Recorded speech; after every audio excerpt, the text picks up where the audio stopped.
오늘의 교훈은 치료제는 정치가가 아닌 치료제 전문가에게입니다.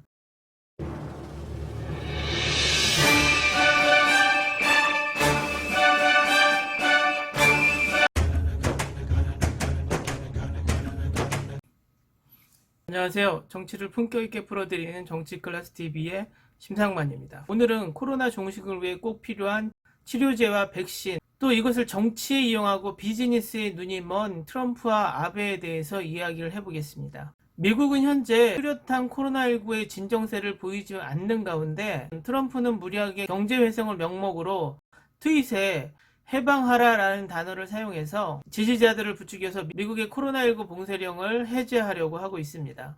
경제 엄청나게 중요한 거 알고 있습니다. 그러나 인간의 생명이 먼저이고 그 다음에 경제 아닌가요? 트럼프의 무모한 대선 승리를 위한 행동은 한 나라의 국가 원수로서 비판받아야 마땅하다라고 생각이 됩니다. 옆나라 일본 아베도 마찬가지입니다.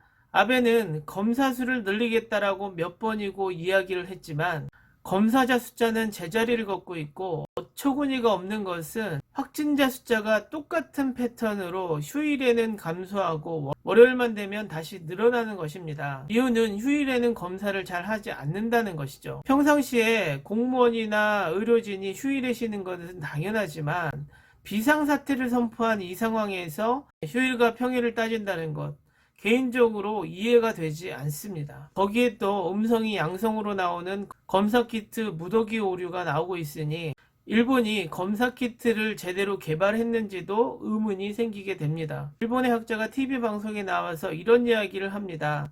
한국 등 선진국들은 검사키트 개발의 선진국이고 일본은 검사키트 개발의 개발도상국 단계다.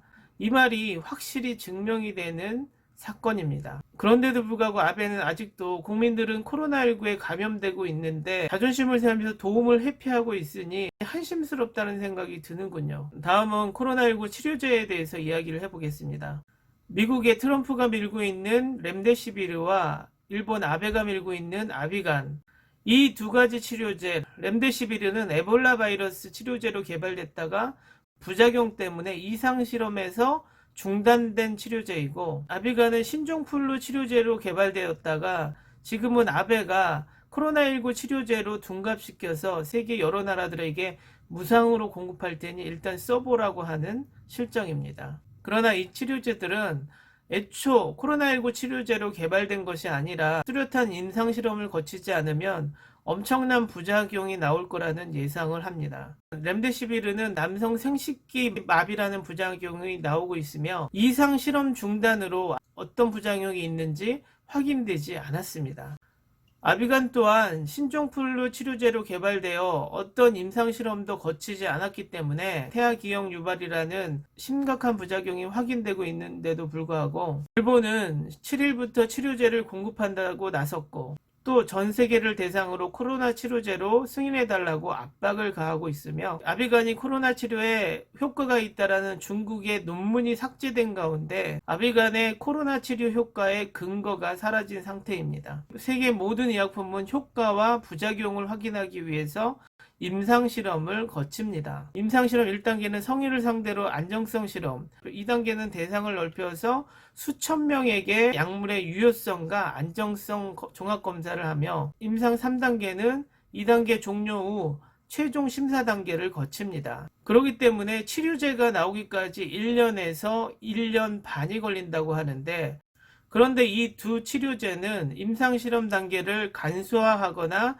생략해버린 것이죠. 그런데 왜 트럼프나 아베는 이 코로나 치료제에 무리수를 두는 것일까요? 결국 이들은 인류의 생명보다는 자신들의 정치적 이득이 더 우선인 것이죠. 트럼프의 대선 승리 조건은 경제를 살려야 하고 경제를 살리기 위해서는 국민들을 안심시켜 경제전선에 내보내야 되기 때문에 치료제의 개발은 가장 우선인 것이죠. 그렇기 때문에 렘데시비르는 트럼프의 대선 행보에 가장 우선이 되는 아이템인 것이죠. 아베 또한 사학비리 또 이번에 코로나19 대처에 우왕좌왕하는 모습을 보였기 때문에 지지율이 하루하루 떨어지고 있는 가운데 지금 이 상태에서는 정치적 생명이 위협을 받고 있기 때문에 아비간의 수출로 자신의 정치적 위기를 반전시키려고 하고 있는 것이죠. 진정 이들이 국민들을 생각한다면 조금 늦더라도 치료제의 안정성을 먼저 생각해야 되는 게 맞습니다.